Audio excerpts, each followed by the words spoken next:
Busy weekend in Dallas. Now, trying to keep track here. Maybe you did, maybe you didn't. It started, we were away from our watch post. The 49ers traded Trey Lance to the Cowboys over the weekend for a fourth-round pick in next year's draft. A rather remarkable fall from what had been the penthouse of young quarterbacks when a team trades 3 first-round picks to get you. Hello.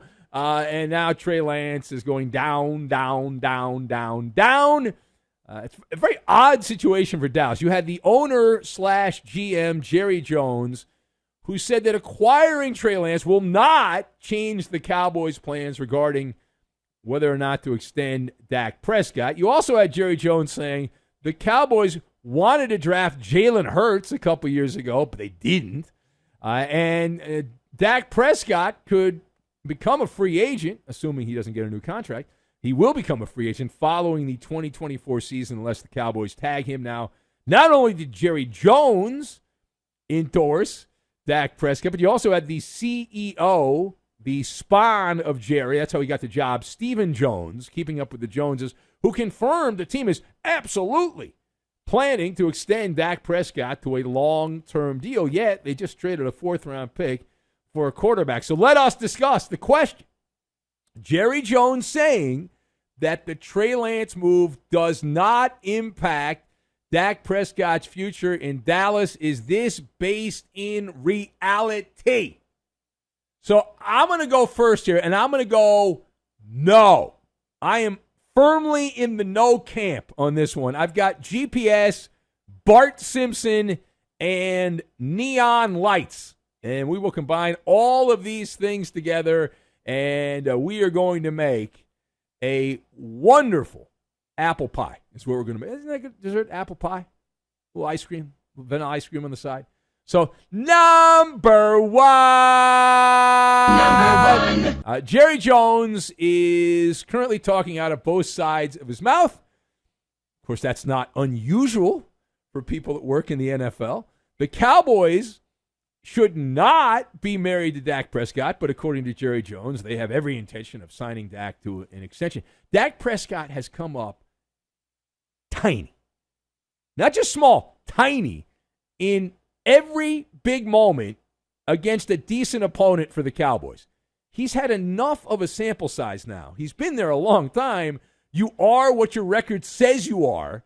Dakota will go out and dominate inferior opponents like a sub-500 Bucs team who the Cowboys played in that bogus first playoff game last year. But then when he plays a real opponent like the 49ers, he ends up dropping a deuce right there at midfield, does a pratfall against premium opponents. And now entering the chat, you have Trey Lance.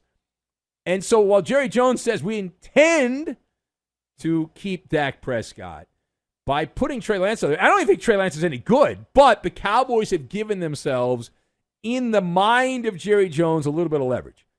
A little bit of leverage. If you look at the GPS, they have now on an alternative path. There's an off-ramp. The GPS, there's an off-ramp. You want to take it. You don't have to take the off-ramp. You can go to the next off-ramp, but there's an off-ramp there from the expressway. Most expected Trey Lance to be traded for a 6th or a 7th round pick or some combination of that. And Jerry Jones traded a 4th round pick. Now, I'm F them picks guy, so I don't care about draft picks. But those that do obsess about draft picks think that this is way too much the Cowboys gave up because this guy's proven so far he can't play. So why would Jerry Jones do that? Jerry Jones does it, in theory, because he can squirrel away Trey Lance and put Trey Lance in the Cowboys' rainy day fund. Should Jerry actually wake up one day and realize, you know what, I'm kind of tired of Dak Prescott. Now, it's insurance. It's not great insurance. There's really nice insurance, and then there's this, but it gives you the option if you want to go in the unorthodox direction where you use Trey Lance as your projected starter down the line. Do I think Trey Lance will be the starting quarterback for the Cowboys? Not full long-term, but I do think there's a good chance Dak Prescott will get hurt looking at his track record, so they'll have to push Trey Lance back out there. That would be the smart money. That's what ends up happening. Now, secondly, why didn't things work out for Trey Lance with the 49ers?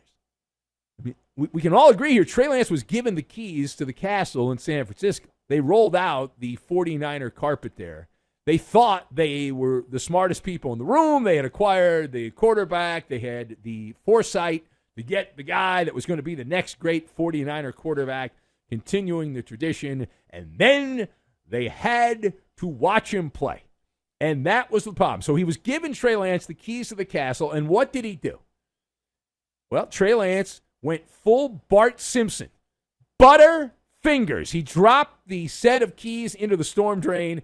He then contacted the sewer department, but the keys were gone, out to sea, and he is now the odd duck, and he has been ejected from the Bay Area.